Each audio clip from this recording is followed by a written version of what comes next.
इस न्यूज को स्पॉन्सर किया है सर फैंटेसी वाटर पार्क, सारे फैमिली का एंटरटेनमेंट, पिकनिक, हॉलिडे, वेकेशन, सबके लिए बेहतरीन वाटर पार्क। आप भी आइए, सबको लाइए। Sir fantasy water park, address बीरनकपोर नियर गौशावली दरगाह, KGF, Karnataka. Contact details 9483444290, 9480107826।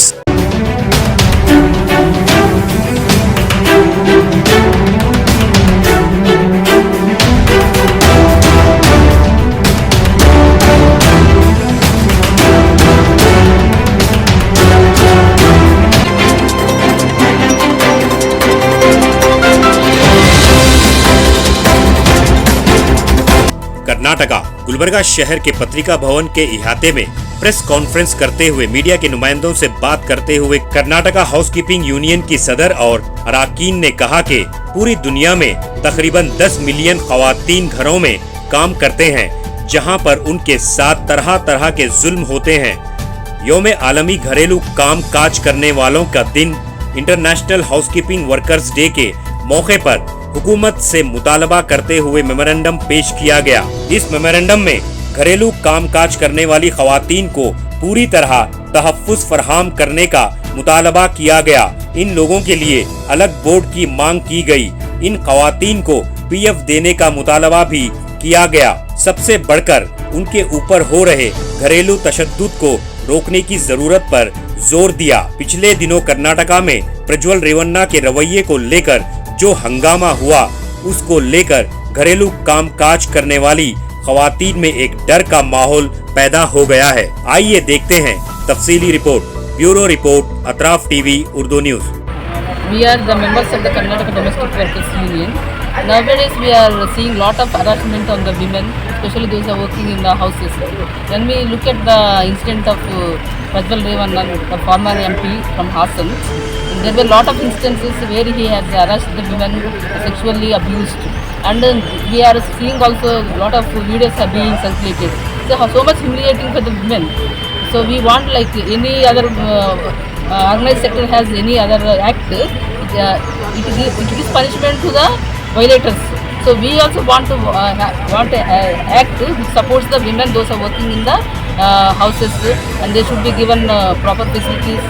They also should be heard whenever they want to speak. Any violence happens, any harassment happens on them, they should be given chance to talk in the public. And all that we have expressed already about our facilities, ESI, PF, all that come into force, and our government, we appeal to the government of Karnataka and government of India to form an act so that the domestic workers will be benefited from this act. ಅಂದರೆ 16ನೇ June ನಾವು ಗೃಹ ಕಾರ್ಮಿಕರ ದಿನಾಚರಣೆಯನ್ನು ಆಚರಿಸ್ತಾ ಇದ್ದೀವಿ. ಇದರ ಅಂಗವಾಗಿ ನಾವು ರ್ಯಾಲಿಗಳನ್ನು ಹಮ್ಮಿಕೊಂಡಿದ್ದೀವಿ. ಬೀದರಲ್ಲಿ 19ನೇ ತಾರೀಕು, ಯಾದಗಿರಿಯಲ್ಲಿ 20ನೇ ತಾರೀಕು ಮತ್ತು 21ನೇ ತಾರೀಕು ಕಲಬುರಗಿಯಲ್ಲಿ.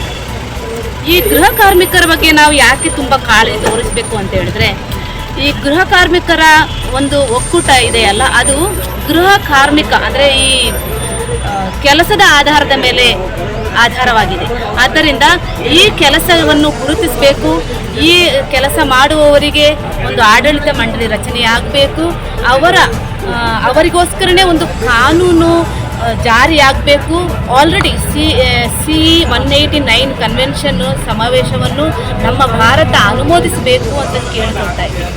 ಅದು ಬಿಟ್ಟು ಈಗ ನಮ್ಮ ಗೃಹ ಕಾರ್ಮಿಕರಿಗೆ ನಾವು ಈಗ ಹಾಸನದ ಘಟನೆಯ ಹಿನ್ನೆಲೆಯಲ್ಲಿ ಮಾತನಾಡುವುದಾದರೆ, ತುಂಬ ಕಷ್ಟಕರ ಜೀವನವನ್ನು ಅವರು ಇದು ಮಾಡ್ತಾ ಇದ್ದಾರೆ. ಅಂದರೆ ಕಷ್ಟಕರ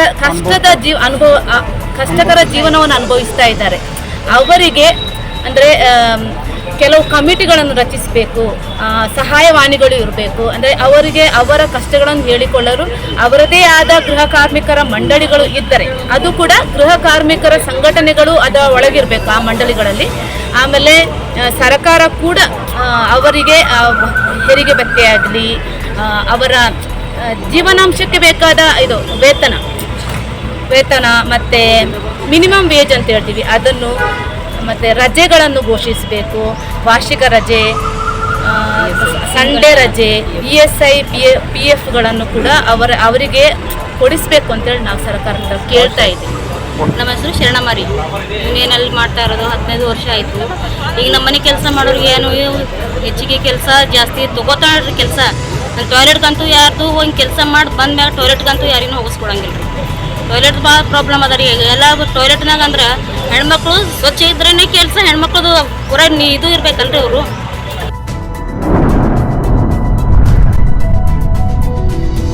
अतराफ टीवी, हर बात सच के साथ।